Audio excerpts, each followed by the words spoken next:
એમ તો આ 11 વર્ષ પછી પણ આ 6 મહિના પછી છઠ્ઠો મહિનો બેઠો ને તો ડૉક્ટરોએ ના જ પાડી હતી કે બાળક ખોળખાપણવાળું છે ને એટલે રાખવા જેવું નહીં, પણ મેં માનતા માની. તે 11 વર્ષે હા 11 વર્ષે આ દીકરીનો જન્મ થયો. 11 વર્ષ પહેલા ભૂવા કર્યા, ડોક્ટરો કર્યા, બાધાઓ મોનતાઓ બધું થાકી ગયા.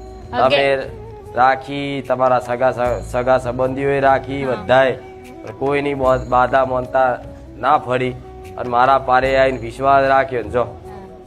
હું તો હિંમત જ હારી જઈ હતી. છઠ્ઠા મહિને આવ્યા, છઠ્ઠા મહિને પછી ડૉક્ટરે કીધું કે બાળક ખોળખાપણવાળું છે, કે પછી તો 2-3 દવાખાના, બહુ દવાખાના ફરે એમ કે કંઈ થાય એમ, પણ કોઈ ડૉક્ટરે જવાબદારી લીધી જ નથી. પણ તોય મેં રાખ્યું, માતાજીની શ્રદ્ધા રાખી.